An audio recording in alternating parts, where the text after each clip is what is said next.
কুয়েতে কৃষি খাতে দিন দিন বাড়ছে প্রবাসী বাংলাদেশিদের সম্পৃক্ততা। শ্রমিক হিসেবে দেশটিতে পাড়ি দিয়ে অনেকেই করে তুলেছেন বিশাল খামার, যেখানে চাষ হচ্ছে লাউ, টমেটো, ফুলকপি সহ বিভিন্ন শাকসবজি, যা চাহিদা মেটাচ্ছে স্থানীয় বাজারগুলোর।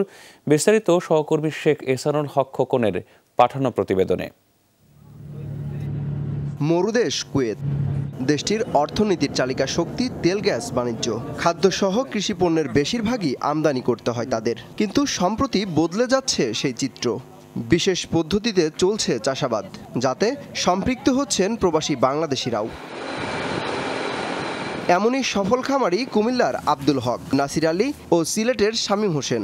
একদিন তারা কুয়েতে গিয়েছিলেন শ্রমিক হিসেবে, এখন নিজেরাই সফল উদ্যোক্তা।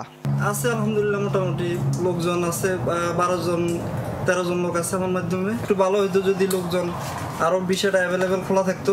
দেশটির অফরা, আবদালি সহ বিভিন্ন অঞ্চলে গড়ে উঠেছে এসব সবজি খামার, যার বেশিরভাগের মালিকানা বাংলাদেশিদের। স্থানীয়দের জমি লিজ নিয়ে চাষ করা হচ্ছে পুঁইশাক, লাউ, মিষ্টি কুমড়া, ফুলকপি, টমেটো সহ বিভিন্ন শাকসবজি, যা বিক্রি করা হচ্ছে স্থানীয় বাজারগুলোতে।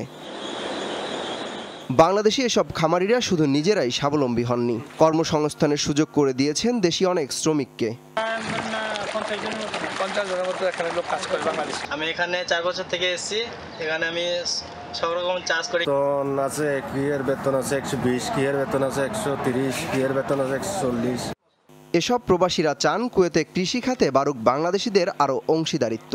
এতে দেশের রেমিটেন্স প্রবাহের পাশাপাশি বাড়বে সুনামও। অমিত হাসান রবিন, যমুনা নিউজ।